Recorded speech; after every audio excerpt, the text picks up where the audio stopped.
Sorry.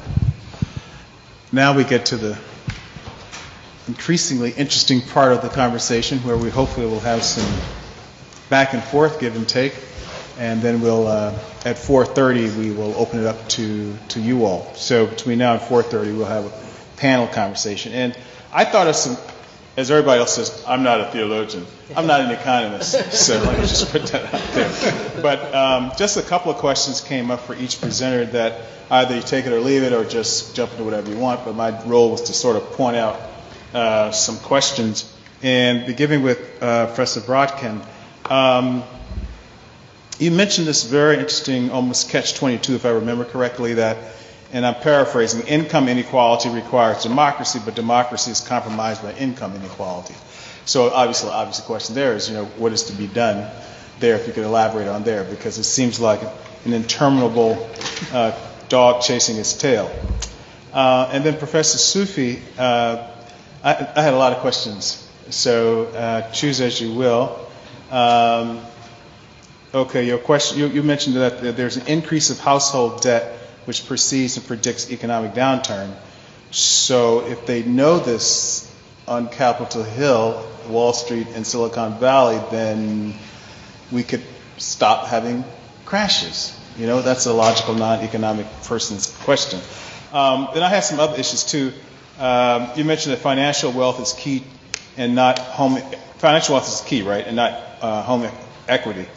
So is there a moral argument to redistribute financial wealth, to intervene at that point? Because I think a lot of us who are down at $200,000 homes have all the equity there.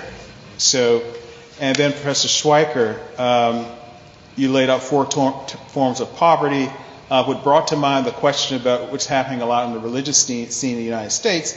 For example, we know, or some statisticians indicate, that the prosperity gospel is increasing, and so are there accompanying mega churches are growing. So this brought to mind the point you raised, the quote you had about the love of money is the root of all evil. And I'm wondering whether you're saying, are you sort of intimating that money is the root? Because if love is the root, then love of money is the root, then somehow we need to regulate that. But the poor obviously need money. There's a saying that liberation theologians opted for the poor, and the poor opted for prosperity gospel. So, and then finally, Professor Zingales' brilliant presentation. You all were brilliant. Probably the last person to remember the most. So, and I was going to ask you why focus on pre-tax income, but you answered that in the course of your slideshow. I guess the question I have is, what incentives will politicians have to practice your 3 suggestions at the end? Antitrust policies, regulation policies, and the question of power, money, and politics. It seems to me that they seem to be, if not a hermetically sealed club, but there's no disincentive for them not to do what you're asking them to do. And I guess I was wondering, maybe we need a revolution. I don't know. So maybe that's my larger question at the end. Thank you. So take it or leave it, or just talk amongst yourselves. Thank you. So in what order do we proceed? It's supposed to be a conversation. Supposed to use these? I think we need to use these, right, for the... We'll go to 4:30. Maybe I'll just jump in on some of the questions that you had directed toward me. So one question is, why, if we kind of have this pretty strong predictive relationship, why don't we do something about it? Some countries have, in fact, and I think, I realize this is very self-interested saying this, but I don't think it was so well known prior to some of the research that has been done over the last 5 or 6 years, how strong this correlation was. So I think it is something new. I'll give you an explicit example. And the Bank of England has implemented policies that set a maximum debt-to-income ratio for mortgages, especially in London, as a way to try to cool this housing boom. That obviously has distributional consequences. That means only rich people, generally from Eastern Europe and the Gulf, are able to buy properties in London. So that's something that's been done. But I do think there is a broader set of theories which are a bit technical, but I actually think are really informative on why it is that debt tends to fuel unsustainable asset price booms. And it's basically an argument that I think makes it relevant for thinking about ethical considerations potentially, because it's an argument that is feeding off behavioral biases. And the basic argument is, suppose I have all the money and you have crazy beliefs about where house prices are going to go. Well, if you don't have any money, then it doesn't matter how crazy your beliefs about house prices are going to go. You can't buy a house. So you're not going to bid up the price of housing. Okay? But in a world in which we have debt available, I may be willing to make the loan to you that allows you to bid the price of the house really high. Okay? And you might say, why would I be willing to do that if I think you're crazy? Well, because debt provides me the insurance that even if house prices crash, I have the claim that will be less affected than you. And so you can see this kind of transfer of buying power to the optimistic, maybe even irrational people who may tend to be lower income, may tend to be more middle income people. And so you get a degree of, unfairness in that economic transaction in which the more sophisticated party may be lending in a way to the less sophisticated party in a way that allows them ultimately to take the home back. And if that's the world that you think is going on, then you take in that combination with Luigi's theory that political influence dictates what happens, then of course the higher income people who own the banks and the banks themselves are going to be lobbying Congress precisely not to disallow the debt during the boom, because ultimately it makes them better off in terms of being able to grab that property. I actually think that's the short-sighted view, because ultimately everyone's going to be made worse off by these crashes. But during that bubble phase, they may convince themselves that this is a great thing, and that's why they're going to lobby Congress to prevent any restrictions on debt financing. And I want to be clear, as a Chicago economist, we have this notion that we like markets and that they work. The reason we see debt being so prevalent is not because it's a market outcome. It's because there are explicit and massive subsidies to debt financing in the system. Right? So it's kind of the irony of it. If I told you secondhand smoke is really dangerous, then of course you'd want to see limits to smoking.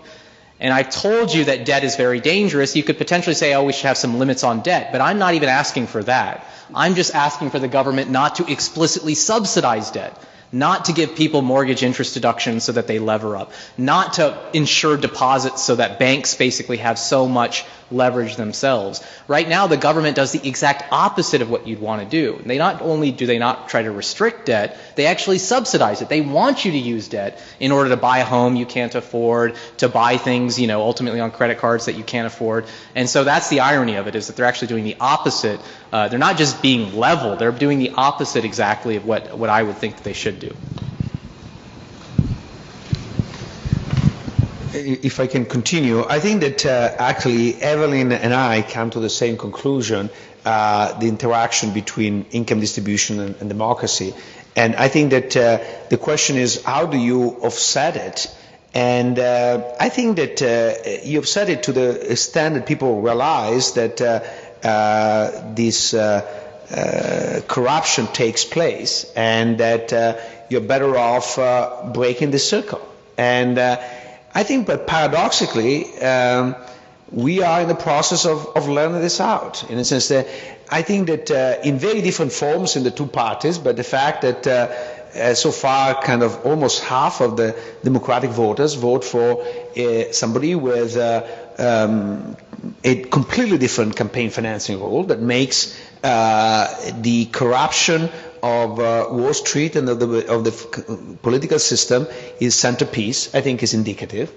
And in a more, I think, sort of convoluted way, but also the success of Trump on the other side as some of this element. I'm far from sort of liking Donald Trump. However, you have to recognize that he's the only one in the Republican Party that can say that the way drugs are priced, medicinal drugs are priced in this country is crazy, because basically there are a lot of subsidies, and a Republican law has made it impossible for the government to bargain with drug manufacturers to reduce the prices.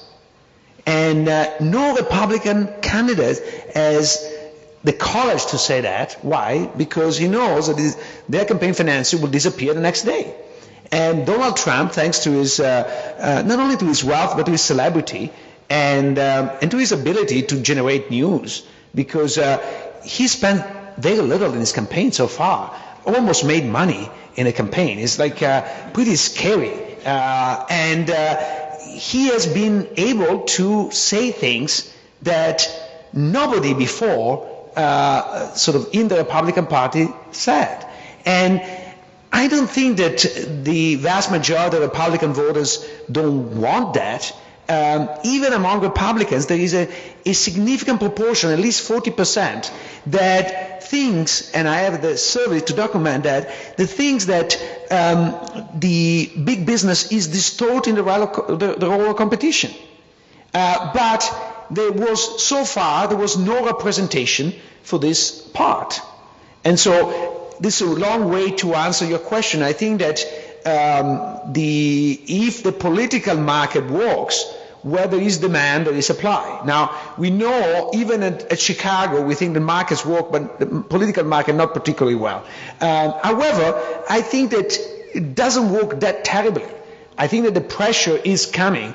I don't think will lead to any result this election, but generally, ideas that lose one primary, they become the dominant ideas the next election. So I hope for 2020 as sort of the moment where these things will come to roost. Okay, we're writing down these bets. I am pleased to agree with my colleagues here that politics matters. And it is one thing to understand economic rationality and where that might take you, but political rationality, when it exists, really operates in a different way. I am certainly, we've all mentioned campaign finance, which stacks the deck in fairly obvious ways, but I really don't think that's the whole story. And if you resolved that tomorrow, we would see a deck less stacked, but still stacked nonetheless, because power and influence work in many different ways. Jamie Dimon doesn't have to make a contribution to be able to reach the White House, because any leader wants to keep the economy going and has to worry about protecting the big institutions that make it happen. So this relationship happens in a whole number of ways. The antidote to elite power and financial power is political power, and, for fear of sounding like a flower child, people power. The question becomes, how does that happen and when does that happen? There is a theory in political science, a theory of critical elections, which says that generationally the subject changes in crucial ways that change how we divide our electorate, and most importantly, mobilize people into politics who were not previously mobilized. And we saw this in the Roosevelt election, the McKinley election, 1896, and the Civil War with Abraham Lincoln. We've actually been overdue for a critical re-election, so the theory is not doing all that well. But let's just say maybe that time would come.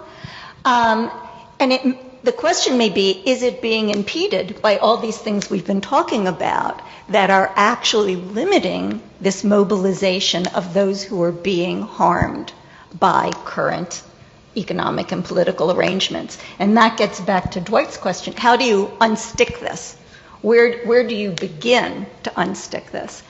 I think it has to begin with people massively investing their own political energy.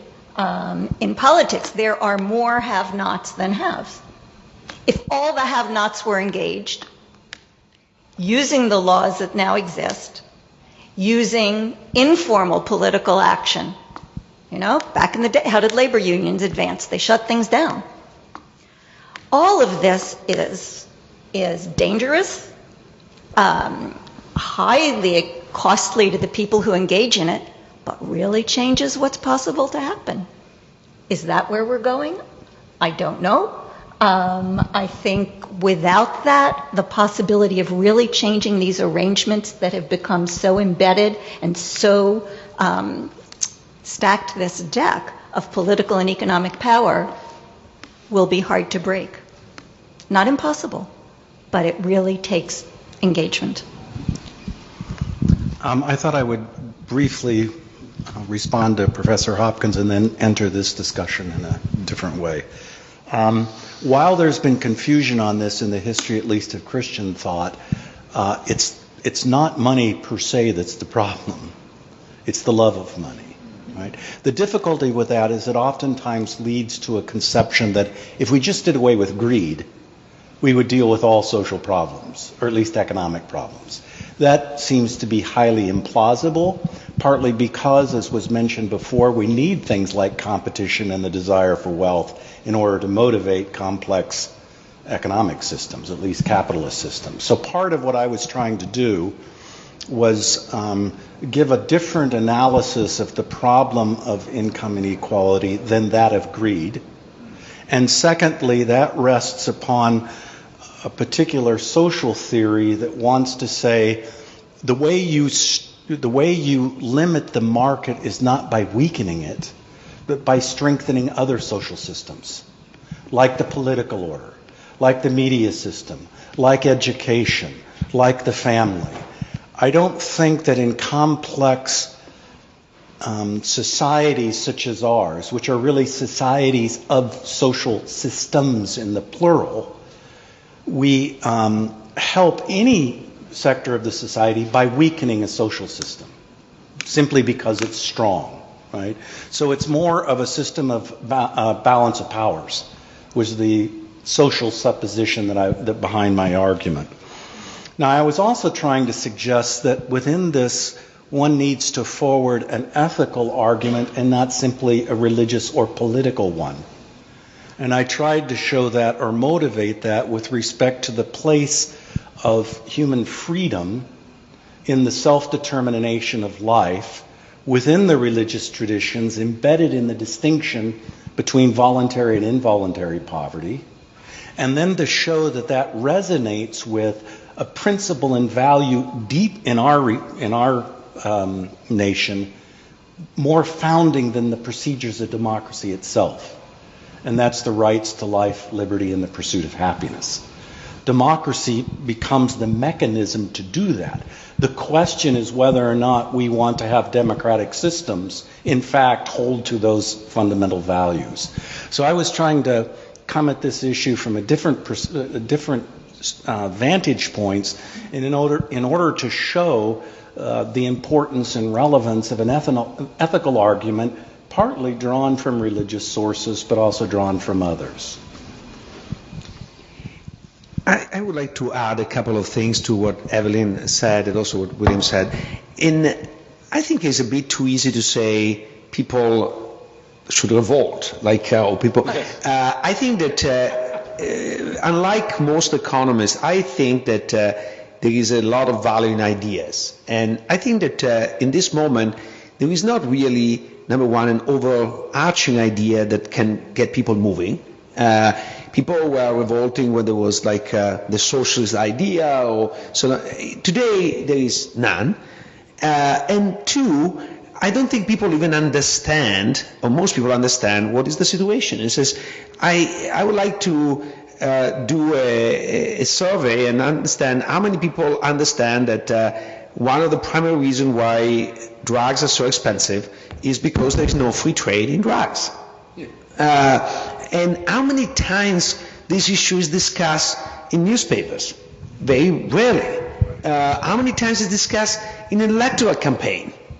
Very rarely. So I think that I like what William was saying about these intermediate bodies that have a huge responsibility. And of course, these intermediate bodies, one is the media that play a very big role in this, but another is academia.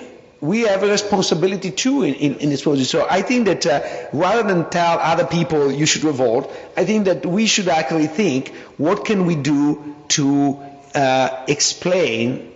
expose and explain the cause of this problem better to the vast majority of people. I think that I believe that people are smart, and if you explain to them, they sort of understand. But if nobody tries to explain, it's very difficult for people to have the tools to understand. I agree. I mean, that's why we're here. So, of course, I agree with that. There actually is an interesting literature that looks at how people respond politically to inequality depending what you tell them about it. If you ask people how much inequality there is in the U.S., they think it's much lower than it is. If you ask them where they're positioned on the scale, they think they're much higher than they are. If you give them information, it turns out it matters, but actually it depends how you give it to them, and it doesn't always matter. The literature gives a rather confused picture of it. But there's an interesting thought experiment where you give people three possibilities. You can divide the pie completely equally, you can divide it more equally, you can divide it less equally, and you ask them which country did they want to live in, not knowing what country it is. And they choose Sweden. And secondly, they choose the country that doesn't exist with full equality. And the last one they choose is what we actually have. So I agree with Luigi that information is certainly part of the picture. But there's also, and I don't mean this connotatively, there's an elitist notion that if you explain things to people, we as academics tell people what's going wrong, that somehow that's what will create the change. It's part of it. And I think I agree with you, it's totally important we do it. But people have lived experience here too. You think people on the South Side don't know they're hurting? Yeah, they know they're hurting. They just don't see the avenue to express that in some way. And there are moments in American history where people just erupt. And that eruption, which again is very costly, really to them, they wind up burning their own neighborhoods. I mean, I can't advocate it, but I have to acknowledge it empirically that these big disruptions get heard and make a difference, but often in unpredictable ways. It's the hard road. I would prefer the road where you get informed, you vote better, and everybody gets more democratic. I think there are limitations to that, but we should try. We should try. One of my goals here is also, given that there's potentially young researchers out there, is to suggest ideas. And one of the ideas that's very related to something Luigi was saying as well, and Evelyn's also discussing quite at length, is the power of information or the power of media in bringing these issues about. And as someone who is, I'm 39, so I guess I can stop saying I'm kind of young. I'm almost 40. But as someone in that generation, You're young. and someone in that generation, We'll stipulate here that you're very young. I've always wanted to. I'm a data guy, and I'm always trying to estimate causal effects. That's kind of what I do in my research. That's what I think of it as. Hopefully, they matter for something. One of the things that I would love to see research on is the effect of certain media personalities on long-run disgust with the political system, with the political contributions. And the person I'm thinking of is Jon Stewart. And I've always kind of had in the back of my mind that if it weren't for Jon Stewart, it's not obvious to me Bernie Sanders would be getting the votes that he's getting today. That you do have potentially, and so I'm not disagreeing with Evelyn that it's not going to be sufficient, of course, but I'd like to see serious research showing, because I remember watching Jon Stewart and just being stunned at how amazingly insightful he was as a non-economist, as a non-political scientist, especially during the heart of the financial crisis, at just basically coming to conclusions that were 100% correct. as to someone who does research in this area, and just, he almost comes up with them on the fly. Just his instincts were so good. And I'd be curious how many people in this audience have regularly watched Jon Stewart. I bet you it's a pretty high fraction. And so I'm just curious, I would love to see some research on this to flesh this out. And that would help to get at this. How much can people really influence the debate? If you would have told me Bernie Sanders would getting the support that he's getting, my initial instinct would have been like, that's absurd. But then I realized, wow, there's a lot of people who have grown up, essentially grown up meaning in their mid-20s and maybe early 30s, who have been watching Jon Stewart for 10 years and kind of understand that this is the game and that they don't like it anymore. So I think that's be a worthwhile research pursuit. Yeah, just a real quick response to that, and then an ethical observation. One, I have a son who's a millennial, and he says Bernie Sanders is getting the attention among the millennials he is because he talks about tuition debt, right? And if Clinton would simply get on board, that would have a lot of impact. Yeah, that's good. That's good. Anecdotal. What I think we're really discussing here, at least from the perspective of my field, is theories of human motivation. What actually moves human beings to act in certain ways? And clearly, in my judgment, that can never be monocausal. It can never be pure information. It can never be just lived experience. And one of the things we need is a research agenda. I really like Amir's point on this, is how to give a complex account of the motivational structures of that actually move people to contest these kinds of inequalities. Is it just anger? Or are there other things? And how might those motivational structures be activated in more helpful ways? Let's put it that way. Yes, to enhance life, yes. So I want to follow up on Evelyn's point. Maybe I'm elitistic, or maybe I sort of diluted as a professor, but I think that you're absolutely right. There is a fraction of the people who will revolt and know and revolt, but it's a fraction. I think that revolts or election are won when the median voter gets involved. And I think that a lot of median voters don't perceive how bad the situation is. And I give you an example which outside my area, but when I went and watched the movie Chirac, I was stunned by the statistics about Chicago. And we live shooting distance, pun intended, from that area, and we basically ignore it. How often is discussed in the newspapers, how often discussed in our academic conversation, how often discussed anywhere. And I think that's, in a sense, we are responsible not to bring it up. And part of it is maybe we don't know. In a sense, it's a bit of a circle that if you don't know, you don't talk about it, you don't create environment, and we need to break that circle. And because our profession is in broad sense in the media industry, I think we have a primary responsibility in that direction. I agree with you. I agree with you completely on that. What I'm saying is that is, again, as William was suggesting, it is only part of the story. Yes, that's what we can do. Yeah. And we should. And we're trying. But people also, it is not just what people know, it is the opportunities they have to act on what they know. And I think, for example, in the 60s, when JFK went to college campuses, and he started talking to them about how they could contribute to the world, and sort of the ideas that became the Peace Corps were generated. Now, you had a bunch of students who never thought, they might have cared in some inchoate way about the world and inequality, but the Peace Corps created an avenue where people, once they knew about it and cared about it, could do something about it that they didn't have to create or fight for themselves. And people volunteered, and they went into the Peace Corps. So I think the harder it is to find those places for expression, if you don't have a Bernie Sanders in this campaign articulating this, who are you getting behind if you care about this? If you can vote in an election, but what if there's nobody you want to vote for? And that's where some of the power dynamics before you even get to campaigns begin.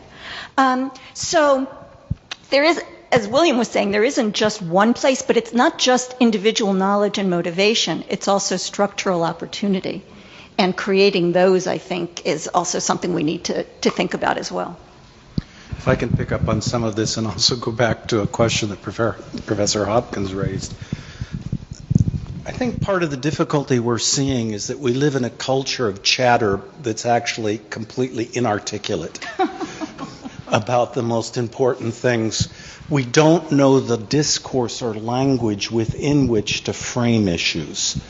Too often they become either sheerly political or sheerly economic, or think of something like the prosperity gospel. This is a smokescreen that renders people absolutely inarticulate about the situation they actually find themselves in. Not only is it fraught with incredible moral and theological problems from my vantage point, but it also, and this is something that's been said about religion since Karl Marx and long before that, there are ways in which religions and other social forms can be ideologies that render us, in fact, inarticulate. They conceal and render us deaf and dumb to what is actually going on. So I think I would agree with Luigi, one of the tasks of the academy is to render articulacy and to expose structures that are also going on. That won't answer all the problems, but I think anyone who has done work in religious studies can see this social problem rather bluntly. And it's one of the tasks, I think, of the academy to bring to articulation structures that are blinding us to what is actually going on. Right, you're right. That's helpful. I just wanted to maybe broaden the conversation because we've talked a lot about what's happening in the United States. And actually, Evelyn had a great chart of all the 16, 20, 30 countries in the world. And what brought to mind was a question actually back to Amir. Your basic thesis is that if we know that an increase in debt leads to downplay in the economy. And I'm really a armchair, read the newspaper economist, but it seems like there's some discussion that if we go global in terms of our comparison, like Evelyn was doing her methodology, that China might be a counterpoint, which understands maybe the households there have the highest savings, not debt, but there's a debate about soft landing, hard landing, but anyway, it's landing. So here you have, so what happens when we go global in terms of your model, and what impact does the global have on all of your theories and methodologies? Yeah, so China's a great example, actually. So what our theories, especially when you go to different countries, you have to take into account different cultural attitudes towards debt. You have to take into account different institutions. And so our argument is not so much about a high level of debt, but it's about booms in debt that you see over 3 to 4 years. So in fact, in China, there has been an enormous increase in household debt over the last 5 or 6 years.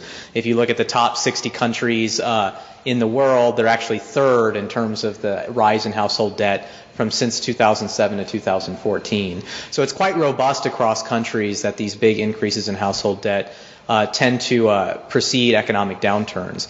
But I am going to pivot a little bit, and these interdisciplinary kind of things are really great, and I do want to kind of push forward ideas that I've been thinking about, but actually know nothing about. So into an audience that potentially knows more. And that is an issue that's fundamentally related to inequality. And I approach this subject with some delicacy because I know it can quickly devolve into, it's just the poor's fault that they're poor. And I want to avoid that by coming back to the kind of the sanitary language of economics. And so one of the issues that I've found increasingly compelling is a point made in behavioral economics that we should think of, and again, you'll think this is a digression because I want to keep it in the sanitary language. I just don't want to talk too much about habits and who's doing the right thing and wrong thing from a moral perspective. But a lot of people are starting to view the way economic agents, individuals behave in a behavioral setting as playing a game against their future self. Okay, so the idea is I shouldn't basically go out too late tonight because even though I'm going to enjoy going out late tonight, tomorrow morning when I wake up, I'm going to be unhappy about it. And so you get this kind of argument that a lot of what we do in life, and I have 3 kids, so you can tell this is coming out in thinking about how to raise children, is we're teaching people to in their lives think of their future self more when they make decisions. I mean, why do we make kids suffer through piano lessons? Probably because we think there's some benefit to it in the future that they sat through those events. Why do we have all these restrictions? Why do we have alarm clocks, right? We need to commit ourselves to waking up in the morning. And so these things the behavioral economists call commitment devices. You know, we commit ourselves in certain ways against behavior we think is going to be bad for us in the future, right? And these can be done in all kinds of ways. And I, as a religious person, have always thought that my religion is in some sense that, right? I commit myself to not engaging in certain behaviors, and I call them moral laws that I follow because those help me to ultimately be happier. And of course, if you believe in something like the afterlife, then that's the goal. In terms of the afterlife, you're going to be the most happy that you committed yourselves against these things in the short run that might have been good for you. So here's how this is related to this discussion of inequality. My impression is that more and more goods that are being produced today, more and more of the activities we engage in, essentially make it harder and harder for me to commit myself into behavior that I most likely think may be bad for me in the long run, right? Pornography, drugs, alcohol, all of these things. And it seems like our system is having there's less of a kind of social contract of companies and what they're willing to put out into the marketplace, that in a rational world where we didn't have these behavioral models, everyone would say, so what? If you like pornography, watch pornography. That's what you like. That's what a free market-oriented economist would say. Whereas if you start to view the world as, well, actually you're playing a game against your future self, and your future self is going to be unhappy if you get addicted to pornography. And so perhaps maybe we have a role for government to come in and say something like, maybe we shouldn't allow companies just peddle pornography. And so I'm just putting this as an issue to those of you in the audience. Maybe we can talk about it in the Q&A. William, if you've thought about this issue at all, how do we think religion plays a role in this? And how do we think that potentially the decline in organized religion has something to do with perhaps, again, I came from this from a sanitary point, now I'm starting to say things perhaps more controversial, maybe lower income people being essentially tempted into doing things, eating really bad foods, which we know is a problem in some of these low-income neighborhoods. How much of that is that related? And again, I'm throwing it out there. I know it's a controversial topic, and I want to stay away from the fact of saying, oh, these people are just to blame, we're going to blame them for this. But how do you guys think about this issue in terms of in the Divinity School, from religious scholarship? Because to me, as an outsider, it seems like a really interesting topic. Yeah. A couple lines of reflection on that. It's no doubt the case that throughout history, and even some of the prominent forms of modern political and social theory, have traded on the supposed desire for reward and the fear of punishment as being a motivation for human action. And undoubtedly it is. The question is whether it's a sufficient moral motivation. In other words, if you love your children only because what you will get out of them when you need to retire and have them take care of you, would we really want to say that that's a genuinely moral form of love for them? I would think not, right? That's using them for one's own purposes. This is one of the problems also in the prosperity gospel. So the question is, granted, we're back to the multiple motivations in human life. Granted that the desire for reward and fear of punishment is a human motivator, the question within the religious traditions and in moral philosophy is always, how does that relate to more genuinely moral motives? Now, I think one of the problems that's happening in an advanced consumerist society is the compression of desires into the present. I would agree with that. We want immediate cessation of our desires, right? We want to be sated now. We don't want to wait. Just think of Amazon. Who wants to wait for 2 days to get their order? We ought to be, and notice what that does to the way Amazon sets up its business practices and so on. So I think I think it's a fabulous topic. People should be working on this, but I'm suggesting it cuts a number of directions that we'd want to consider. The structure of human temporality with respect to our desires, those desires that motivate human action, reward, fear, and other things, and how we would want to understand those in a more specifically, at least from my vantage point, moral sense. I think that Amir's point is very valid, in particular for two aspects. One, there is an aspect of maybe three, technology. So technology has made things much more accessible to everybody. I remember as a teenager looking at art book to look at naked woman. That's the only thing I had around. Today, I don't think you would be tempted to do that as a kid because you have so much more available, which is amazing. And so, in a sense, what you are saying is religion always played this role, but now religion is particularly important in playing this role. Potentially. I don't know if it's religion. No, I think religion is a form. It's not the only form. And the next one is education. I always sort of, at least in Italy, I don't know much about education here, but comparing people the way I educated, the typical thing is if you are coming from an upper class, you were raised in taking sacrifice early on in life. If you are raised in a poor family, they would indulge all the time. And I think the in part was, if you are in a poor family, you know that the rest of your life would be miserable, and the parents spoil you in order to give you at least a few years of if you come really from the upper class, because income is very stationary, especially in Europe, you're likely to be in the upper class in the future, so you're going to have plenty. And as a result of that, if you want to not go into those sort of drifts, you need to be raised much more rigid way. And I think that the importance of education, which might be religious education, but it's not the only form of education, I think is very important.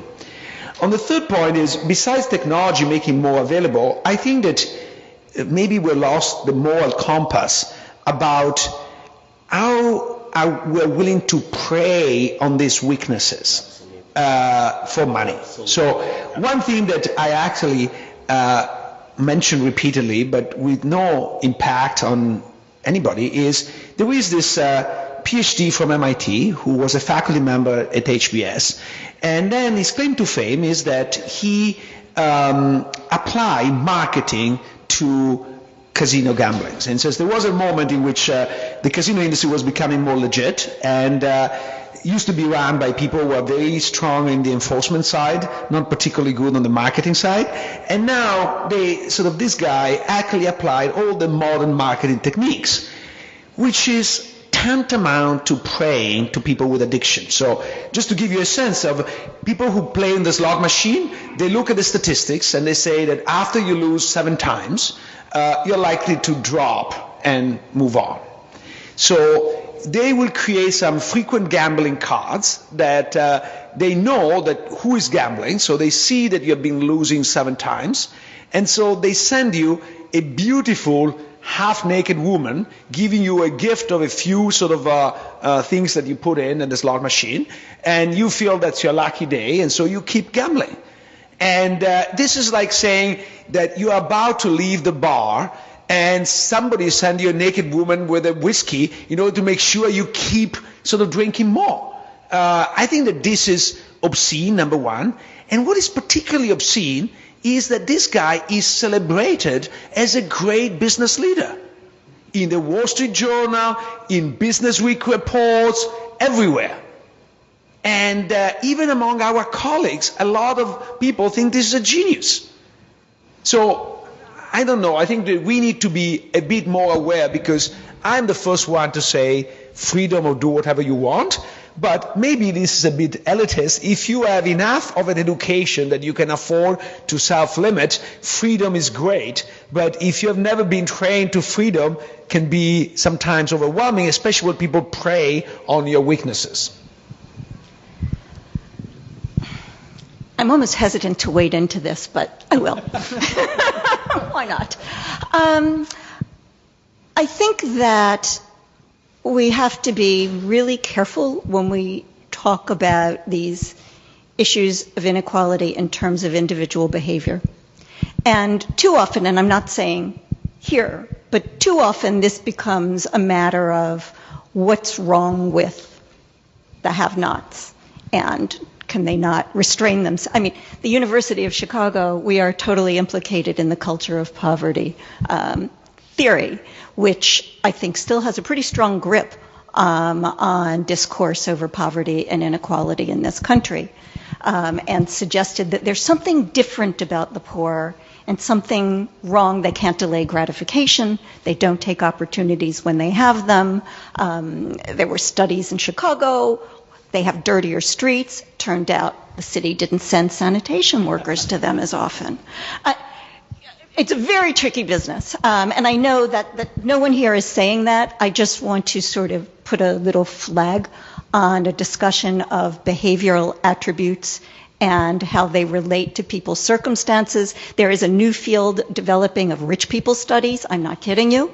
I mean, we certainly have plenty of evidence of badly behaving rich people as well. So we have to be careful in the way we think about these behavioral aspects. And again, I would like to say, and I think we're trying to do that here, is recognize the structural factors that shape people's choices.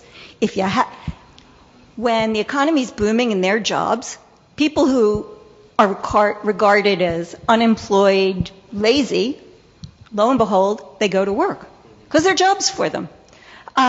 When you give people good educational opportunities, as opposed to go to school, but it's miserable, they're more likely to go. And I think what we are better positioned to do as a society is provide opportunity.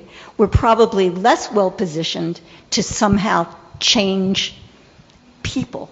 And I'm not even sure how, which isn't to say we don't want education, all of these other things we've been talking about, they're a resource. They're a resource, so that given opportunity, people will know how to see it and know how to take it. But to have the behavioral change without the opportunity side, I think we're not doing justice to one of the most grievous problems that creates the inequalities we've been talking about. Yeah, let me jump in with just two quick comments. So I totally agree, Evelyn. I think that's the danger always in going down this road. But I think there's two research projects that I don't have time to do, or the expertise that I'll throw out there, and hopefully someone will pick them up. One is on the kind of theory side, which is motivated by these experiments I was reading about with addiction, and I think it was either rats or gerbils or something. There's some animal they use in these tests, and they basically were making the point that if you give some addictive substance to one of these rats, let's say, the likelihood that they become addicted to it is very highly related to the environment in which they're living, in the sense that if they have a nice big cage that has nice stuff and they can run around and get exercise, they're much likely to get addicted than if the same rat is put into a cage that's very uncomfortable or small. And the conclusion of this research is that addiction oftentimes happens because you are dissatisfied with your present circumstances, and the same individual, which is very similar to what you're saying, that the same individual given a good job opportunity is less likely to get addicted, for example, than one that hasn't. So I think the way I would approach it, and maybe threading a needle, is that everybody has all of these behavioral tendencies towards addiction. Everybody has it, but if you put people in an environment in which that's very terrible, they're going to be more prone to it. Further, if you allow companies, as Luigi's saying, to then prey on these addictive habits, then you're going to even get it worse. That's the kind of theory point that I'd like to see made and I think proven, which probably is the case. The second thing I was going to say in terms of a research project that I would love to see, and I think it would be easy to do, is look at the socioeconomic status of people who enter, let's say, top 10 colleges, okay? You could base it just on their zip code, let's say, what zip code they came from. Sort them and then look at how religious the people are in each group. Okay, so conditional on a set of individuals who get in to some of the top universities in the world. What is their religious background based on where they came from in terms of their socioeconomic background? And I would predict that you're going to see a much higher religious tendency among the low-income people that come into these high universities relative to the rich people, which is just a point. I'm not saying that it's not, I'm not trying to say there's causation there or whatever, but it seems to me that one of the roles of religion, again, as an outsider, is to enable people, and I'm not claiming they have behavioral tendencies from the beginning that somehow is the Chicago way of thinking from back then, but it's just that if you're in these terrible circumstances growing up, you need a set of kind of guidelines in order to resist all the things that are being peddled to you. And it's not your fault that they're being peddled to you. It's just that you're in bad circumstances, so gambling, with drinking, drugs, whatever is going to be peddled toward you, that it offers something in terms of resistance to that. That's something, just a point I'd like to see if that's true. That's my hypothesis. William wants to respond, then we'll broaden the conversation to the audience, and feel free to follow the mics wherever they are. Just two quick things. On the last point, this is extremely ambiguous as well. The research I know across the United States, the same level of child abuse, spousal abuse, alcoholism, so on, is found in all the religions. The notion that somehow religious people are better on this is an empirical question that I'm not sure the evidence actually supports. Really? Yeah. So religious people are not better on the dimension? I think one of the biggest mistakes to make is to equate religion with morality. This is one of the biggest mistakes, and it's the reason why I've made the argument the way I have. The second thing I was going to note in terms of the earlier discussion between you two, it seems to me that what we have to balance is an analysis of systems with an analysis of persons. If one only concentrates on systems, you can lose track of the fact that an economic system should be serving human beings, not the other way around. On the other hand, we can't understand the conditions, motivations, and actions of individuals without setting them in certain systemic context. So the problem is how to balance these rather than veering from one side to the other, which unfortunately we often do in our political discourse. Good. Why don't we open up the conversation and how the mics work. Feel free to stand up behind the microphones in line, or if you're not able to stand, have a young person keep your place. That would be It's not 40 yet. Yeah, that's right.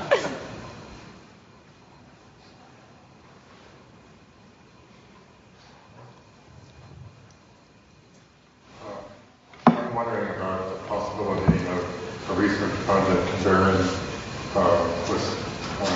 Minnesota, where the Democratic governor raised taxes, generated a huge number of jobs, etc., and compare that to states that have been influenced by POWC, the organization that the Koch brothers created and has now swept through the country, capturing state legislatures in a lot of the states. So much so that we've seen that the prospects for the Democrats in this next election are really already screwed because the power base at the state level is so strong for these folks. So the point here then is to what degree are ideas, and related of course to ALEC, I can't remember what ALEC stands for, something like legislative something, yeah. Council. Ideas that ALEC are promoting, of course, are very libertarian, very individualistic, very plain vanilla. And by contrast, the governor of Minnesota is going very much for community, very much for the common good, more jobs, more education, and all the rest. So somewhere in this debate, there's got to be a discussion of how ideas get into the system and are pushed successfully. I mean, it was only about a year ago when I first started reading about ALEC. How is it that ALEC got going this far, this successful? And from what I can tell, the Democrats do not have or anyone on mid to left, have any similar organization working ideas support government.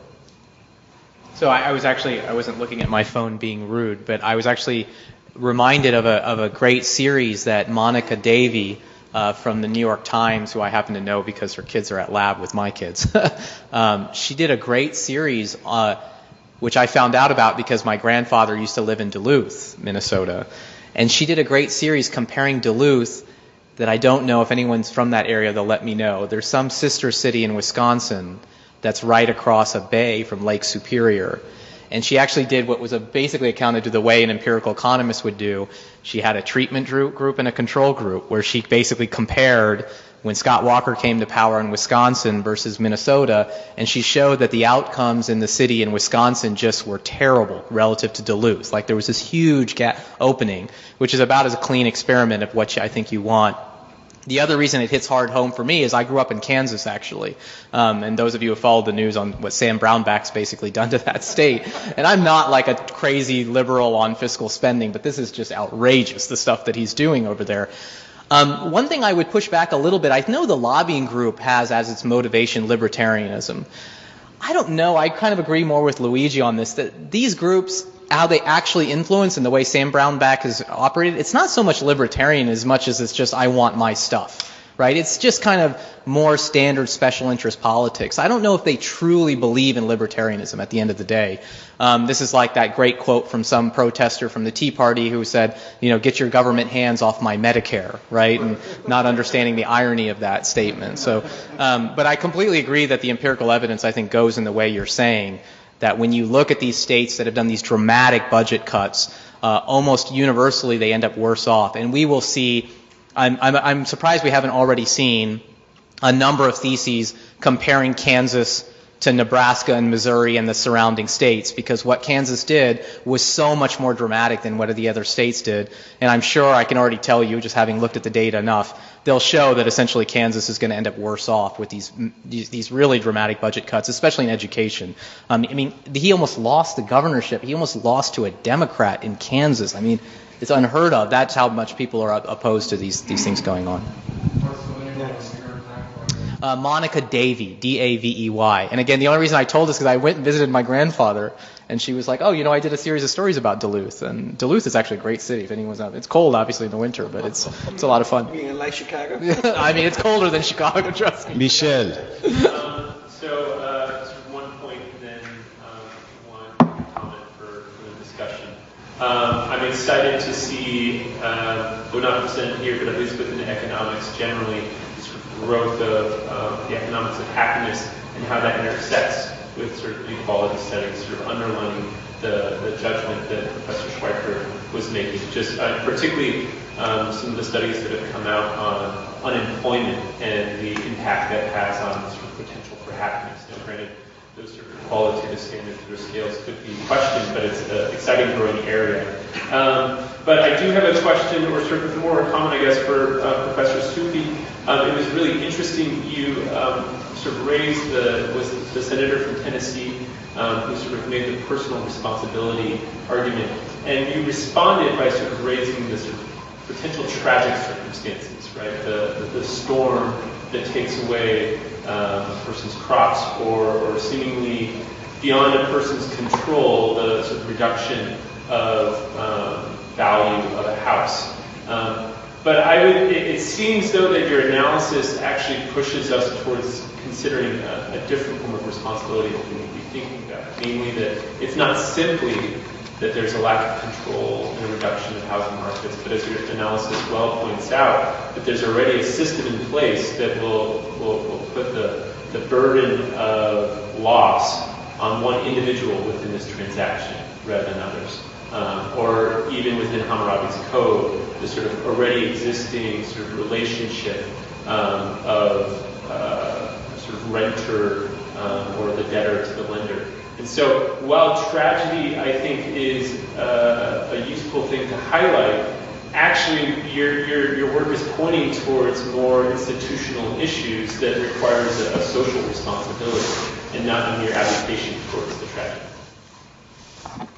I think you said it beautifully. I mean, that's how if I didn't give the impression that's how I think about the world. What you said is how I think about the world. It's that the institution of debt, because it forces one side of the equation to take all the losses when these tragedies occur, in some sense is the unfairness of the system. So the tragedy is inevitable in some sense. We can't control it. That's one view of the world. But the way in which we distribute the losses when that happens is the institutional feature that I feel like is unfair. And it's not just a market outcome, but it's one that's explicitly promoted by the government. That's where I really have a problem with that. So you're saying exactly my thoughts. I want to say something about the irony of this important subject gets destroyed by the snowstorm. Would have been so nice if there had been so many more people here. I'm glad I was able to make it. You go into the academy and you spend your life thinking the whole point is to be rational. And, you know, everything you say is rational. And then I want to be snarky and say, well, that's the fatal flaw of what's going on here. You're trying to be rational. Because how often do you have to say over and over, facts no longer matter? We all know that cliche definition of insanity. You know, you keep doing the same thing over, expect a different result. You know, you keep doing what you're doing in Kansas and you expect things to be different. No, we've already proven that doesn't work. So how does one proceed when one no longer pays attention to facts? When people won't pay attention to facts. If I may give just a quick example that we may all know. You know, for all kinds of reasons, people can have been totally against, quote, homosexuality, for religious reasons, for who knows what reasons. And then a relative comes out, and all of a sudden, that person is changed, and now is totally accepting of that fact on the part of that person. So what was appealed to? Rationalism didn't work. You know, being rational about it didn't do a thing. Was it the emotions that played the role? So what do? All of a sudden appeal to emotions only to get people to change their minds? I think we all know exactly no appeal to reason, the Constitution, or whatever is going to change the leader of the Senate's mind. What do you do? May I? Yes. I think I'm sorry. I think your suggestion is extraordinarily dangerous. The purpose of the university is not to pander to a level of convincing people by whatever means. The purpose of the university is dedicated to the increase in knowledge, in the hope, in terms of our motto, that life would then be increased. The difficult problem is how to go from the founding purposes of the university to ask about the kind of social impact you want. But to simply give up on the purposes of the university because it's not convincing enough, I think is an extraordinarily dangerous suggestion. It's certainly not what I was suggesting.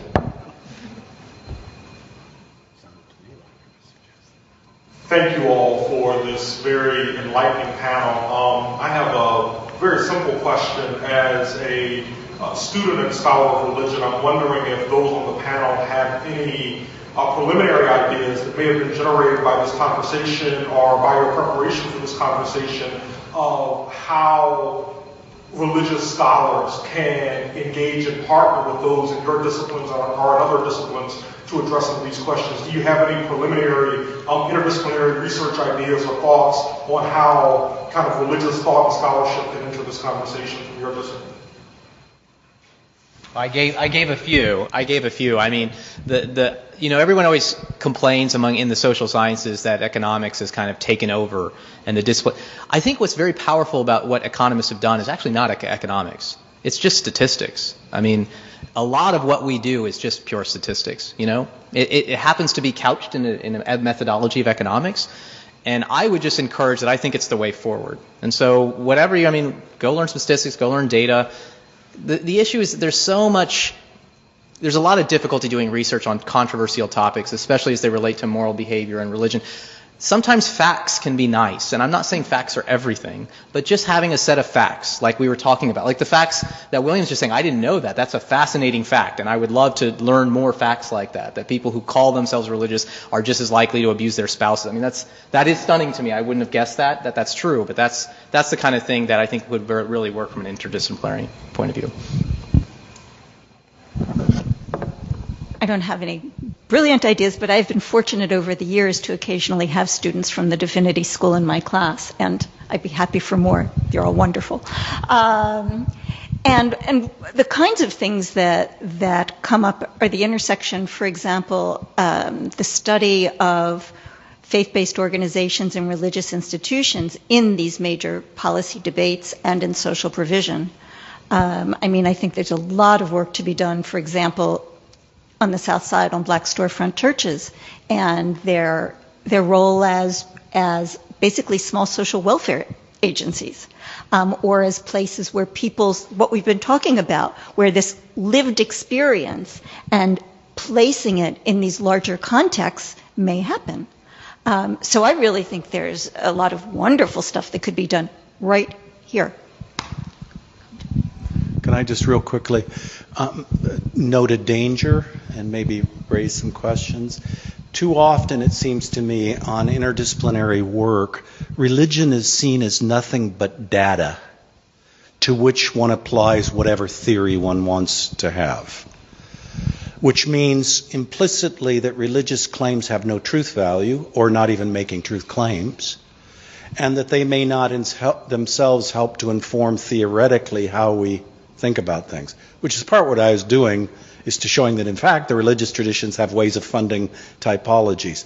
So I think it has to be a genuinely mutual exchange where religious forms of thought can also inform what we're doing in other disciplines. Otherwise, we're just seeing religion as data that we apply various theories to. Yeah, I'll just be clear that I totally agree with that. So I totally agree with that in the sense that I consider my professional, in terms of I have a fundamental belief that truth has to be found not just through empirical analysis. And I think a lot of what's gone wrong in our society is because I think a lot of people believe that truth can be found alone with empirical analysis. So I'll just be clear that I just think it could complement just as kind of, views on reality and the truth that come from prophetic tradition or come from intuition or thinking without data, I think are incredibly valuable as well. So yeah, it'd be very nice if many more of our students and more of the faculty knew statistics as well. In fact, if we may recall, some of us at the Divinity School have been arguing for a joint Divinity School Business School degree, just like at SSA, and it hasn't been taken up, and maybe this will prompt precisely because of the mutual informing conversation we're having now. So I think it's spot on. Yes, please. I'm a fellow this year. I teach normally in Montreal, and I teach in philosophy, critical race theory, white studies, and some social philosophy. I want to thank you for this panel, but I was especially struck by something that Andrea pointed out, which was the simple formula, the propensity to spend being larger among those of us who have less. When economic conditions go down, we spend less as well, and consequently everyone's impacted. And you said, both the Koran, the Quran, but all religions, I think, know this. I don't think anyone's forgotten it. I think in the States, and I come from the States, I think what may be the case is what Castoriadis calls social imaginaries. In other words, religion has to contend with what I think is something like a perfect storm of three constellations of ideas. One, in the States, persistence of social Darwinism, as you pointed out. Two, in the States, a kind of knee-jerk fear of socialism. And finally, the persistence of colorblind racism. So I throw that out, I throw it. I agree. I'll keep my answer short. I agree those have to be very important considerations. And that's what I'm less good at. I'm less good at understanding why people hate to help others. I can just see it in the data that they don't like to. And that's what I can tell you. But that's exactly the kind of thing we need, kind of work from other fields to help us understand the root of why people may not want to help people in California, maybe because they're a different race than me. I think that would be great. Professor Brodkin, I really appreciated your emphasis on the importance of giving people opportunities. Could you please review some examples of the kinds of opportunities that you have in mind? And for Professor Zingales, could you please share a little bit more about your views about the limitations of taxation as a solution to the problems of inequality that we have been discussing? Do you think that taxation could help to provide the opportunities that Professor Brodkin was talking about? Good questions. Thank you for that. And I think I'll try a twofer because I'm going to respond to you and try to respond to Professor Hopkins' earlier question about a global perspective. Opportunities come in all kinds of fashions, but they begin really early. And one of the things that I've learned by spending time studying Scandinavian social welfare is early investment in children, in their health, in, incredible arrangements for child care, not the least well paid, not the best well paid, but good child care, which also allows parents to work, good schools, all the way through, as you know from Bernie Sanders, free college, and even graduate school. I mean, the people in PhD programs are paid to be there. There are issues of how many spots there are, so there are trade-offs. But investing in people and then opportunities in the economy, opportunities, as I've suggested, even in doing volunteer work. We used to have Thriving Vista, Peace Corps. These provided avenues outside just earning a living, but enough money that you could do that even if you didn't have great wealth. So all of these constitute opportunities to form a social network. Social capital is one of the great deprivations that exacerbates inequality. So ways, I've started studying the response to the refugee crisis in Scandinavia, and neighbors are forming groups that go into these migrant centers and introduce people to life and try to just socialize with them as a form of social capital. This can come from the state, it can come from outside the state. So it's only how much we can imagine is possible to do. So thank you for your question. So first of all, just not a joke, but a line about your idealization of Sweden. You know that 20% now are voting. Going downhill. Exactly. So, and no, 20% of the Swedes are sort of voting for a right-wing sort of racist party like the Finns, etc. And I think that there are a lot to be admired in those countries, but also they start with all being look alike, and it's much easier to go along if you all look alike. I think that's so I think we should admire the United States that we try to sort of go along even if we don't look alike. We try. Maybe we're not perfect, but I think Europe has a lot to learn from us, and particularly France, but all Europe, I think, has a lot to learn. In the use of sort of taxation, I am very much in favor of using tax revenues to create opportunities, and Evelyn said the most important thing actually is kindergarten and young education. I am against free tuition. I think that if money were to grow on trees, maybe that would be the right way to use money, but would not be my first use of money. I think we have on average, a terrible school system, and we don't want to end up like Brazil. Brazil is a fascinating example because they have free college. However, because their access to college is meritocratic, the only people who can go to college are the ones who went to private school early on, which are basically the kids of rich people. So you have a system where you give for free college to the rich, which is not needed, while you don't have money to actually do good primary and secondary education for everybody. So I think that in my priorities, kindergarten, primary education, and secondary education come way ahead the rest. What I am sort of against is introducing openly taxation as redistribution, because then becomes a zero-sum game, and first the rich will fight to death this thing, and if you succeed, you're going to create a class of dependent people. You don't want to be in a world in which only 10% of the people work and earn a lot and everybody else is living on welfare. I don't think is good in any dimension. That's the reason why my kind of intervention are, number one, to create opportunities, but number two, to change the rules of the game so that there is an opportunity to make money for everybody and not just for few. I just have to disagree with you on one thing. Please. And it's fun to do this. And yeah, the limitations in Scandinavia are becoming very clear, and yet there are many things I think we have to learn from them. But on the question of free education, again, it's economic rationality versus political rationality. And there's a good deal of literature and political science on this that you may as well disagree with. But if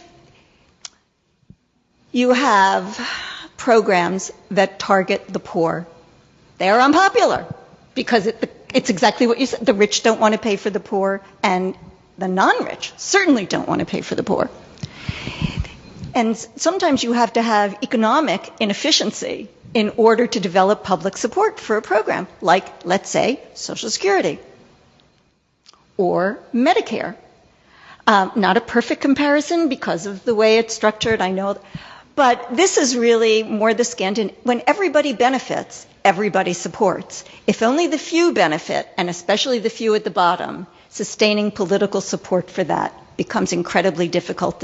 So somewhere in between, we need to think harder about how we somehow match the political rationality with the economic rationality, because in this case, they work at cross purposes. I think your point is very well taken. I still think that free college will mostly benefit the students that are children of rich people, not the vast majority. And very often is given simply because students are the most vocal component. In a sense, in Chile now, Bachelet, a left-leaning government, has given like free tuition to students when they have again a terrible system from primary on, but they give free tuition to the students. Why? Because the students go down and complain in the square, while people in kindergarten or their parents don't. So maybe you are forced to by the political system, but it doesn't seem to me the smart way to allocate our money. And by the way, let's be honest, there is also a bit of rent seeking we're doing, because at the end of the day, as college professors, we're going to benefit from more money into colleges. So we are no different than people lobbying for the real estate agent lobbying for the tax deductibility of mortgages, or the doctor lobbying for fewer doctors in the school. We're no different than everybody else. I have a response, but I'd like to let... Right, we have 3 more minutes, and please be aware that we have a very nice layout downstairs. I'm told I can stand a drink right now, and we can continue it after, but we want to officially end at 5, and most folks will still be here, so perhaps this might be the last question, and then comments from our panelists briefly. Economists, social science, and ethicists. 3 minutes, huh? Tragedy of poverty and unemployment is abundantly clear. Just looking around, the slides presented, documented. The solution is long-term. I think our educational system is broken. K-12 is bad shape. University of Chicago, like-minded schools may not be aware of it, because any kid going to school here has had a very good K-12. But there's a whole bunch out there. They got a weak K-12 system. And that is a much bigger number than the people at the elitist universities. We need to get off of this kick that education is synonymous with a university degree. My wife and I use the bus quite a bit in Chicago. 6 months ago, there was a huge banner on one of the buses that says, this bus passes 117,000 unfilled jobs every day. Are they need university? No. What they need is something between high school and university. We need to start streaming these kids who don't want calculus and Shakespeare, but they would love mechanics, refrigeration repair, electronics, you name it. 117,000 jobs unfilled, but it requires skills, and we're not getting them. Parents keep hounding on their kids' university, counselors, high school teachers, college professors keep hammering university. We're on the wrong track. Finland had a poor educational system 25 years ago. Now, Finland is probably not the best example because it's a very homogeneous society, 4 million people, 1 million of them concentrated in the capital city area, but they addressed the issue 20, 25 years ago. Today, when you talk about high-quality education, you hear two countries, Singapore and Finland. But they screened these kids that didn't want calculus, didn't want Shakespeare, to go and get themselves trained to do a marketable job. That is in the United States where we're drastically failing them. In our rhetoric to our kids, we're not providing that emphasis to get off of this college kick. If you want to go to college, you're capable, fine, but it's not the full solution. Yes, and maybe, thank you so much, and if that could be segued into your short comments for the transition, if not. Okay, why don't we show our deep appreciation for this panel? And I direct everyone downstairs. We ended exactly at 5. Merci beaucoup.